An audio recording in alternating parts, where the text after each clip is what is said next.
Hey everyone. So this video is going to be a little different, and that's because it's not going to be about really the academy or the programs that we offer, but instead I'm going to tell you a little bit about myself as a coach and a little bit about my background as well. And that's because I do this on every call that I have with athletes and families, because I really believe that if you understand a person's background, it one makes the experience better, but largely it does that because it sets expectations really well, for understanding the person that you're going to be working with. And for me, I could sit here and share my accolades and certifications, but to be honest, that's not really what I'm about, and it doesn't really qualify me to be a good coach. I think what qualifies me to be a good coach is the fact that I can sit here and say that I'm not the best coach in the world. I will never think that about myself. I'll never think that I'm a master of anything. But instead, I am constantly learning to be better, and I will never stop learning to be better. If there's something that I don't know, I will seek it out. For example, I've been working with an athlete with ADHD, and I actually, for all coaches who have not worked with an athlete with ADHD, or even if you don't, because I'm sure somebody has ADHD that you work with, I would highly recommend looking up some information. For me, all it took was an hour-long video by a Harvard professor for me to really open my eyes to how ADHD affects the brain and behaviors of athletes. And it's not just their lack of paying attention and their hyperactivity. It is literally how their brain perceives information. Their self-efficacy inherently becomes lower. So an athlete that you might think just is super negative just has ADHD, and not all athletes are medicated. And so their struggle is not always just because of them. It is because of how their brain is wired. And there are some techniques that you can utilize to help, which is one, just of course being open and patient with athletes and reinforcing positivity and reinforcing athletes that they can do something, not trying to push them down. And I think as a coach, that is at the crux of why I'm doing this and what I want to do with athletes. And it also was said very well by a podcast I just shared, General C.Q. Brown Jr., I believe is his name. He's a general in the Air Force. And he said he does what he does because he wants to open doors for people. He doesn't want their path to be as hard as his just because maybe it's supposed to be hard, especially as it relates to the military.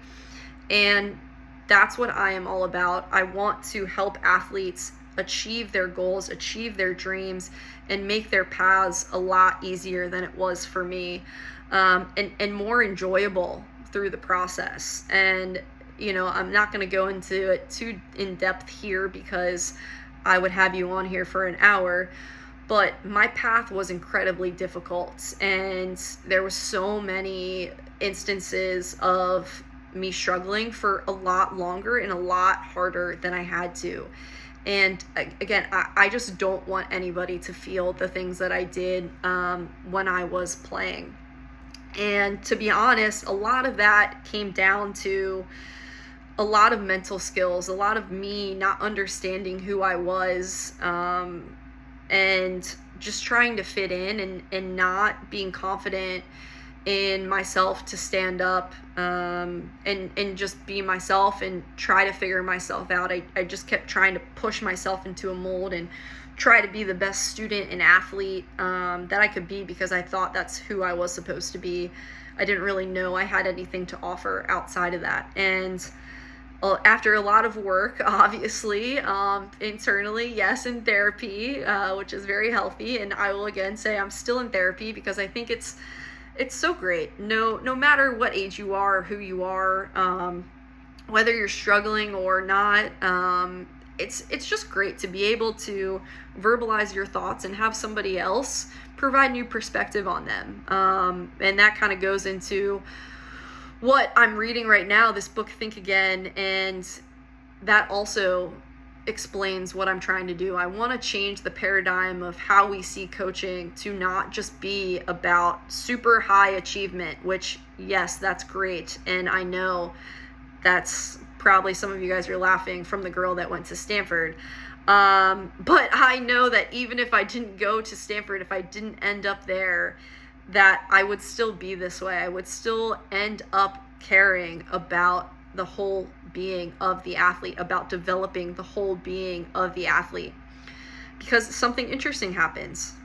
And I said it yesterday in my video, that when you focus on what is going on in your head off of the field, when you focus on developing athletes personally, when you work on being able to set a goal and set actual plans to achieve those goals, you are more likely to achieve them. You are more likely to enjoy the process, and the obstacles that you do face become easier to manage and become quicker to move through. And that's it. That's what I want to do. I want to make the path easier. I want to help athletes achieve their dreams, and do it in a space where they can thrive. I was just actually having a conversation with Mike about this yesterday. That's what we want to do at the Academy. We want to help athletes thrive while achieving their goals. And a lot of people don't think it's possible, but I will tell you it absolutely is, because that's what I've been doing since I've been learning and growing myself, is that I have been thriving, and it's been fantastic, and I just want athletes to feel this same thing. Well, that's it. A little bit over 5 minutes, but if you watch this, thank you for watching. And of course, as always, if you have questions, feel free to reach out. Until next time, bye everyone.